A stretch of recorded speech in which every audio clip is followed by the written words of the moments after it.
Hello नमस्कार दोस्तों। मैं ब्रजेंद्र यादव आप सभी का अपने यूट्यूब चैनल परीक्षाला पर बहुत बहुत स्वागत करता हूं।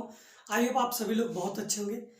जैसा कि हम लोग आज एक जो हमारी बहुत बड़ी वैकेंसी आने वाली है उसके बारे में हम लोग चर्चा करने वाले हैं। जो आरपीएफ कांस्टेबल जो 2023 की वैकेंसी है वो जल्द आप लोगों को देखने के लिए मिलेगी। उसी सारी चीज़ के बारे में हम लोग आज चर्चा करने वाले हैं। उनके डिटेल्स के बारे में देखेंगे कि आरपीएफ में जो रेलवे प्रोटेक्शन फोर्स होती है, रेलवे प्रोटेक्शन फोर्स के जो कांस्टेबल की वैकेंसी है वो कितनी आएगी, उसकी क्या योग्यताएं होंगी और जो हमारे पास नई नियमावली है उसके अनुसार क्या क्या इसमें बदलाव देखने के लिए मिल सकता है और क्या इनके जो सिलेबस होंगे, इन सारी चीज़ों के बारे में हम आप लोगों से डिस्कस करने वाले हैं। ठीक है, आप लोग वीडियो को एंड तक देखें। सारी जो भी आपके जो इस वैकेंसी से रिलेटेड जो भी डाउट्स होंगे सारे क्लियर किए जाएंगे और आप लोग केवल वीडियो को एंड तक देखते रहिएगा। ध्यान दीजिएगा कि जो हमारे पास अभी ये जो आरपीएफ 2023 की जो वैकेंसी आने वाली है, ये 2018 में इसके पहले वैकेंसी आई थी और ये बहुत ही लंबे समय के बाद ये वैकेंसी आने वाली है। यानी कि इसकी संख्या भी बहुत अच्छी होने वाली है। यानी कि ये बहुत ज़्यादा नंबर में वैकेंसी देखने के लिए आप लोगों को मिल सकती है।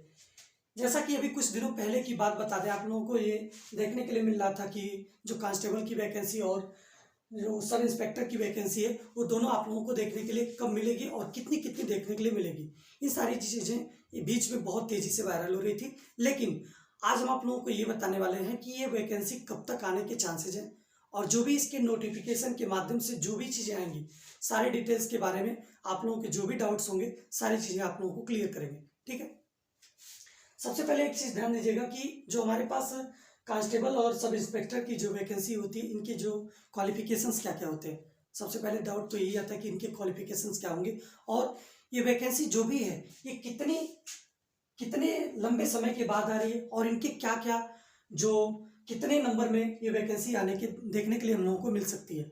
सबसे पहले हम लोग बात करेंगे कि जो सब इंस्पेक्टर की बात होती है, सब इंस्पेक्टर हमारे पास जो ग्रेजुएशन बेस्ड वैकेंसी है और ग्रेजुएशन आप किए हैं तभी आप एलिजिबल इसके लिए होंगे। ठीक, उसके बाद देखिए कांस्टेबल की बात होती है। कांस्टेबल में हमारे पास क्लास 10th मांगता है, यानी कि क्लास 10th अगर आप लोगों के पास है तो आप लोग कांस्टेबल के लिए एलिजिबल है। यानी कि जो एसएससी जीडी हमारी है, एसएससी जीडी के जैसा ही ये भी इसमें भी एजुकेशन आप लोगों को मांगा है कि क्या इनकी जो एलिजिबिलिटी क्राइटेरिया होगा, क्या एजुकेशन होगी। आप लोगों को क्लास टेंथ आप लोगों के पास है तो आप लोग कांस्टेबल के लिए एलिजिबल है। आरपीएफ कांस्टेबल के लिए आप लोग एलिजिबल है। ठीक, अब यहाँ पर हम लोग बात करते हैं कि वैकेंसीज के बारे में बात कर लेते हैं। वैकेंसीज इनमें कितनी कितनी होने वाली है। आप लोगों को 9,500 के करीब, 9,500 से प्लस आप लोगों को जो कांस्टेबल की वैकेंसी होगी वो देखने के लिए मिल सकती है। ठीक, और 4,500 से 5,000 तक के बीच में आप लोगों को सब इंस्पेक्टर की वैकेंसी देखने के लिए मिल सकती है। ठीक है, यानी कि सिपाही और सब इंस्पेक्टर दोनों मिलाकर के लगभग अगर देखा जाए तो आप लोगों को 12,000 प्लस वैकेंसी आप लोगों को देखने के लिए मिल सकती है। ठीक, अब यहाँ तक बात आ गई तो अब आप लोगों को ये भी देखना होगा कि इनके क्या क्या प्रोसीजर होते हैं, क्या क्या इनके स्टेप्स होते हैं और फॉर्म कब तक आएगा, इन सारी चीज़ों के बारे में देखते हैं। ठीक है, सबसे पहले इसके फॉर्म आने की जो पॉसिबिलिटी है जून और जुलाई के बीच में आने की पॉसिबिलिटी है और जून जुलाई में आप लोगों को नोटिफिकेशन फॉर्म आने के चांसेस बन रहे हैं और उसी टाइम पे आप लोगों के फॉर्म देखने के लिए मिल सकता है। उसके बाद देखिएगा कि जो सेंट्रल गवर्नमेंट की जो हमारे पास ये तो हमारे सेंट्रल गवर्नमेंट की वैकेंसी है। ठीक है, आरपीएफ रेलवे प्रोटेक्शन फोर्स हमारे पास कैसी है, आरपीएफ जो हमारे पास है ये सेंट्रल गवर्नमेंट की वैकेंसी है। ठीक, जाहिर सी बात है जब ये सेंट्रल गवर्नमेंट की वैकेंसी है तो इनकी भी जो सैलरी होगी वो भी अच्छी खासी होगी। यानी कि सैलरी इसकी देखा जाए अगर तो 40,000 प्लस इसकी क्या है, सैलरी है। ठीक, और उसके बाद जो हमारे पास जो रेलवे है, रेलवे में सबसे ज़्यादा आप लोगों को जो बोनस अमाउंट होता है, जो दिवाली बोनस होता है वो 90 दिन का मिलता है। ठीक है, ठीक, कितने दिन का मिलता है, 90 दिन का मिलता है। ठीक, यानी कि अगर देखा जाए तो आप लोगों को ये 12 महीने की जो आप लोगों की 12 महीने की जॉब की तो सैलरी है ही, लेकिन यहाँ पर 3 महीने की जो आप लोगों की सैलरी है वो भी आप लोगों को मुफ्त में बोनस में मिल रहा है। ठीक है, यानी कि दिवाली के बोनस में मिल रहा है। तो आप लोग यहाँ से ध्यान दीजिएगा कि बहुत ही इंपॉर्टेंट वैकेंसी है और बहुत ही इंपॉर्टेंट रोल निभाती है और इनके पे स्केल इसी वजह से बहुत ज़्यादा बढ़ जाते हैं। ठीक है, उसके बाद अब हम लोग आप लोगों से बात करने जा रहे हैं कि भर्ती के क्या क्या स्टेप्स है। बेटा सबसे पहले आप लोगों को चर्चा करना होगा कि भर्ती के क्या क्या स्टेप्स हो सकते हैं, उसके बारे में हम लोग देखते हैं। सबसे पहले क्या आएगा कि फॉर्म्स कब आएंगे, आप लोगों को बता चुके हैं कि जून जुलाई में आप लोगों को फॉर्म देखने के लिए मिल सकता है। ठीक, उसके बाद एग्जाम्स की बात करते हैं, एग्जाम्स इनके कब होंगे। एग्जाम्स की बात कर ली जाए तो एग्जाम्स हमारे इसके कैसे होंगे बेटा, ऑनलाइन मोड होगा और 1/3 इसकी माइनस मार्किंग होगी, ठीक। और ये 15 भाषाओं में, यानी कि जो हमारे पास जो रीजनल लैंग्वेज है यानी कि क्षेत्रीय भाषाएं हैं वो 15 इसमें दिया हुआ है। आप जो भी जिसमें भी आप सुटेबल हो सकते हैं उस लैंग्वेज को आप सिलेक्ट कर सकते हैं और एग्जाम को ऑनलाइन मोड में आप दे सकते हैं, ठीक। फिर उसके बाद इन्हीं सारी चीजों के बाद हम आप लोगों को बता दें कि 120 मार्क्स का ये एग्जाम होता है, 120 मार्क्स के एग्जाम होंगे।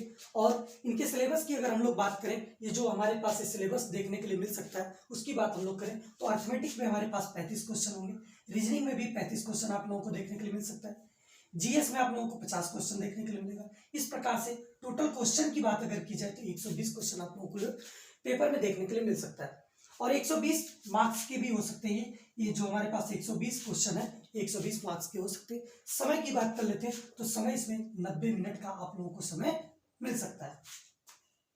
आई होप सारी चीजें आप लोगों की समझ में आ गया। सबसे पहले हम लोग क्या देखें कि यहाँ पर जो हमारे पास इनकी जो वैकेंसी है उनके बारे में चर्चा की कि कितनी वैकेंसी हो सकती है। उसके बाद हम लोगों ने सिलेबस को देख लिया, क्या क्या इनके स्टेप्स हैं उसको हम लोगों ने देख लिया, सैलरी क्या हो सकती है उसके बारे में भी हम आप लोगों से चर्चा कर चुके हैं। अब हम लोग देखते हैं कि हमारे पास ये अगला जो हमारे पास स्टेप है कौन सा है, फिजिकल एंड मेजरमेंट की बात करते हैं। फिजिकल में देखिए कि फिजिकल क्या क्या हो सकता है उनकी सारी चर्चा हम लोग करते हैं। हाइट की बात अगर देखी जाए तो हाइट हमारे पास 165 जनरल कैंडिडेट के लिए होती है, 165 सेंटीमीटर, ठीक। अगर फीमेल कैंडिडेट की बात की जाए तो 157 सेंटीमीटर देखने के लिए मिल सकती है जनरल के लिए और SC/ST के लिए 152 सेंटीमीटर आप लोगों को ये मिल सकती है कि जो हाइट इनकी है फीमेल कैंडिडेट के लिए, ठीक।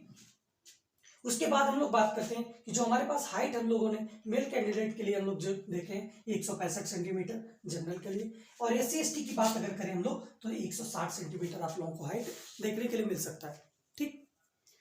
फिर उसके बाद हम लोग बात करते हैं कि जो हमारे फिजिकल में चेस्ट कितना होना चाहिए आप लोगों का, उसकी बात हम लोग बात करते हैं।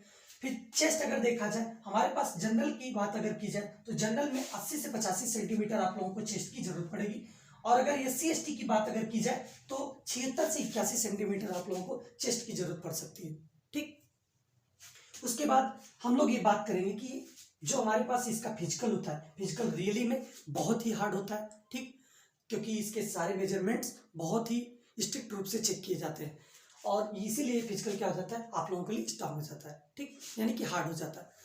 आप लोग बहुत ही लंबे समय से इस भर्ती का इंतजार कर रहे हैं, ये भर्ती आप लोगों को बहुत ही जल्द देखने के लिए मिलेगी, ठीक। इन सारी चर्चाओं के बारे में अब हम आप लोगों से ये बात करने जा रहे हैं कि क्या इनके मेडिकल प्रोसीजर होंगे, यानी कि मेडिकल में क्या कैसा मेडिकल है। आप लोगों को ये बता दें कि इसका जो मेडिकल की बात की जाए, मेडिकल में बहुत सारी चीज़ें आप लोगों को देखने के लिए मिलेगी, बहुत सारे मेजरमेंट्स आप लोगों को देना पड़ेगा, ठीक। उसके बाद हम लोग बात करते हैं कि इनके एज क्या क्या हो सकती है बेटा। एज की बात अगर करें तो 18 से 25 साल तक जनरल और EWS कैंडिडेट के लिए वैलिड है और 28 वर्ष हमारे OBC के लिए और 30 वर्ष हमारे SC/ST कैंडिडेट के लिए ये वैकेंसी देखने के लिए मिल सकती है। और उसके बाद अगर हम लोग बात करते हैं कि जो ये फिजिकल होगा, फिजिकल में जो हमारे पास मेल कैंडिडेट की बात करके मेल कैंडिडेट को 14 फीट लॉन्ग जंप की जरूरत पड़ेगी और 4 फीट हमारे पास क्या होगी हाई जंप की जरूरत पड़ेगी, ठीक है। उसके बाद हम लोग देखेंगे कि फीमेल कैंडिडेट के लिए क्या क्या चीजें हो सकती हैं, यानी कि 9 फीट लॉन्ग जंप की बात होगी और 3 फीट हाई जंप की बात होगी, यानी कि 3 फीट हाई जंप आपको क्वालिफाई करना पड़ेगा और 9 फीट लॉन्ग जंप आप लोगों को क्वालिफाई करना पड़ेगा। किसके लिए बेटा, फीमेल कैंडिडेट के लिए, ठीक। फिर उसके बाद अगर हम लोग देखते हैं कि दौड़ की बात कर लेते हैं, दौड़ हमारे पास कितनी होनी चाहिए बेटा। आपको अगर मेल कैंडिडेट है तो मेल कैंडिडेट के लिए 5 मिनट 45 सेकंड में आप लोगों को 1600 मीटर का रेस लगाना होगा और इसको क्वालिफाई करना होगा, ये मेल कैंडिडेट के लिए, ठीक।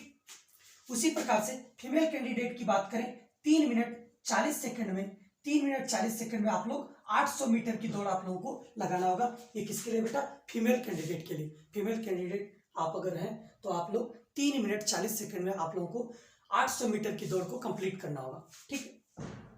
आई होप सारे जो पैरामीटर्स हैं हम आप लोगों को डिस्कस कर चुके हैं और यही सारे पैरामीटर्स आप लोगों को आगे चल करके देखना होगा और यही वैकेंसी में आप लोगों को जो भी आपका फॉर्म आएगा और वहाँ पे नोटिफिकेशन में यही सारे डिटेल्स आप लोगों को देखने के लिए मिलेगा, ठीक है।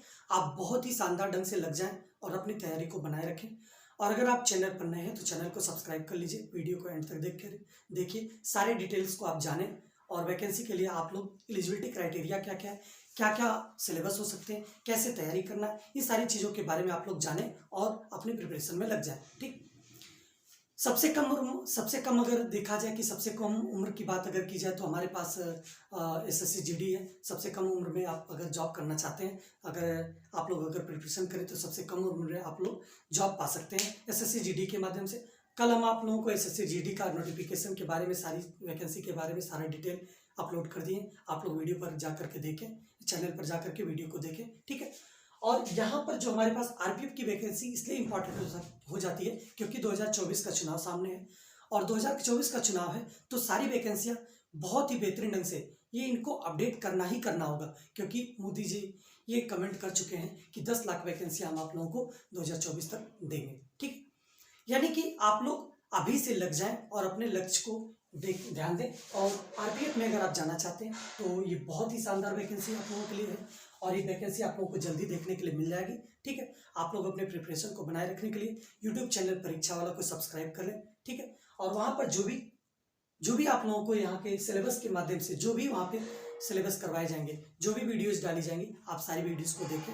और आज हम आप लोगों को यहीं पर इतने के लिए धन्यवाद देते हैं। आप लोग वीडियो को एंड तक देखें, चैनल को सब्सक्राइब कर लीजिए, और आप लोग लाइक, शेयर और कमेंट जरूर करें, और लोगों से बताएं कि सारी चीज़ें आप लोगों को इस पर करवाई जाएंगी। हमारे चैनल के माध्यम से आप लोगों को सारे सिलेबस करवाए जाएंगे, और जल्द ही आप सारे लोगों को इन सारे जो सिलेबस है, इन सारे सिलेबस की डिटेल आप लोगों को बता दी जाएगी। कब से कब क्लासेस चलेंगी, इन सारी चीज़ों को बताएंगे। ठीक है, धन्यवाद।